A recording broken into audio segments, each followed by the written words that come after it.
رانا ثناءاللہ نے کہا کہ معاشی بحران کے ذمہ دار ہم نہیں۔ 2017-18 میں پاکستان 23ویں نمبر پر تھا۔ 18 میں جب سازش ہوئی تو 47ویں نمبر پر چلا گیا۔ پھر کہا جانے لگا ملک ڈیفالٹ ہونے جا رہا ہے۔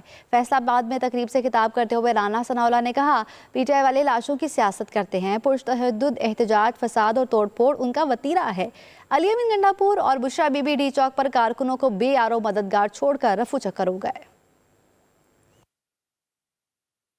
2017-18 میں 23ویں نمبر پہ پاکستان تھا، جبکہ 18 میں جو سازش ہوئی اور خدمت کی سیاست کی جگہ پہ اوے تو گالی گلوچ، ایک دوسرے کو جو ہے وہ برداشت نہ کرنا، ایک دوسرے کو گالی دینا، ایک دوسرے کو بے عزت کرنے کی سیاست جو ہے جب اسے اس ملک میں رواج دیا گیا تو پھر یہ دیکھ لیں کہ آپ 23ویں نمبر پہ سے اٹھ کے چلے گئے آپ 47ویں نمبر پہ۔ اس ملک کے متعلق پھر یہ کہا جانے لگا کہ یہ ملک جو ہے وہ ڈیفالٹ کرنے جا رہا ہے۔ ایک صوبے میں ان کو حکومت ملی ہے تو 3 مرتبہ جو ہے وہ وہاں سے اسلام آباد پہ حملہ آور ہو چکے۔ ڈی چوک پہنچ کے وہ پٹھان سارے غریب کھڑے تھے اور خود جناب وہاں سے رفو چکر ہو گئے۔ علی امین گنڈا پور صاحب بھی اور بشرا بیگم صاحبہ بھی۔ یہ جو معاشی بحران ہے اس کے ذمہ دار ہم نہیں ہیں۔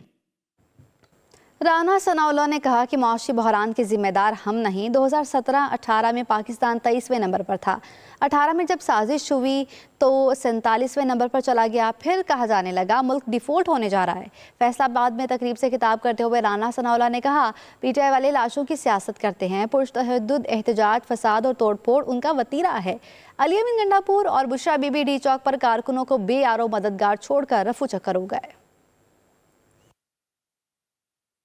2017-18 میں 23ویں نمبر پہ پاکستان تھا، جبکہ 18 میں جو سازش ہوئی اور خدمت کی سیاست کی جگہ پہ اوے تو گالی گلوچ، ایک دوسرے کو جو ہے وہ برداشت نہ کرنا، ایک دوسرے کو گالی دینا، ایک دوسرے کو بے عزت کرنے کی سیاست جو ہے جب اسے اس ملک میں رواج دیا گیا تو پھر یہ دیکھ لیں کہ آپ 23ویں نمبر پہ سے اٹھ کے چلے گئے آپ 47ویں نمبر پہ۔ اس ملک کے متعلق پھر یہ کہا جانے لگا کہ یہ ملک جو ہے وہ ڈیفالٹ کرنے جا رہا ہے۔ ایک صوبے میں ان کو حکومت ملی ہے تو 3 مرتبہ جو ہے وہ وہاں سے اسلام آباد پہ حملہ آور ہو چکے۔ ڈی چوک پہنچ کے وہ پٹھان سارے غریب کھڑے تھے اور خود جناب وہاں سے رفو چکر ہو گئے۔ علی امین گنڈا پور صاحب بھی اور بشرا بیگم صاحبہ بھی۔ یہ جو معاشی بحران ہے اس کے ذمہ دار ہم نہیں ہیں۔ رانا ثناءاللہ نے کہا کہ معاشی بحران کے ذمہ دار ہم نہیں۔ 2017-18 میں پاکستان 23ویں نمبر پر تھا۔ 18 میں جب سازش ہوئی تو 47ویں نمبر پر چلا گیا۔ پھر کہا جانے لگا ملک ڈیفالٹ ہونے جا رہا ہے۔ فیصل آباد میں تقریب سے خطاب کرتے ہوئے رانا ثناءاللہ نے کہا پی ٹی آئی والے لاشوں کی سیاست کرتے ہیں۔ پرتشدد احتجاج، فساد اور توڑ پھوڑ ان کا وتیرہ ہے۔ علی امین گنڈا پور اور بشرا بی بی ڈی چوک پر کارکنوں کو بے یارو مددگار چھوڑ کر رفو چکر ہو گئے۔